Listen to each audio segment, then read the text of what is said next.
ফুটবলের সব খবরাখবর সবার আগে পেতে এখনই সাবস্ক্রাইব করুন এবং বেল বাটনে প্রেস করুন।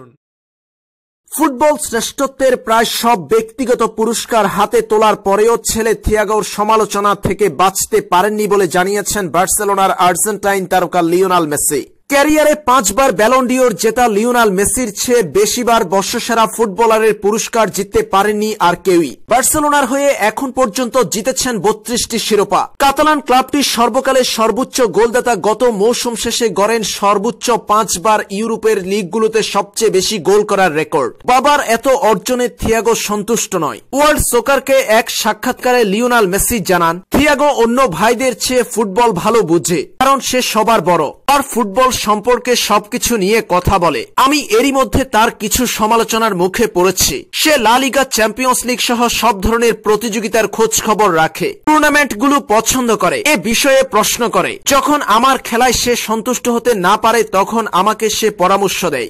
আগের হারগুলো নিয়ে খুব বেশি আলোচনা না করলেও এখন ছেলের সমালোচনায় পড়ে নিজের ব্যর্থতা নিয়ে মুখ খুলেছেন লিওনেল মেসি। দলের হার নিয়ে লিওনেল মেসি আরো বলেন, হার বা খারাপ পারফরম্যান্স মেনে নেওয়া সব সময় কঠিন। মাঠে কি ঘটলো এবং কেন আমরা জিতলাম না তা থিয়াগো সবসময় জানতে চায়। এরপর লিওনেল মেসি হেসে বললেন, আমি এ সমস্ত বিষয়ে তার কাছে জবাবদিহিতা করতে হয়। ম্যাচে ব্যর্থ হলে তার সমালোচনায় পড়ি। নিজের ছেলের সমালোচনায় পড়েছেন লিওনেল মেসি। দলের ব্যর্থতা নিয়ে নিজের ছেলের নানা প্রশ্ন তুলে ধরতে গিয়ে এমনটা ব্যাখ্যা করেছেন তিনি।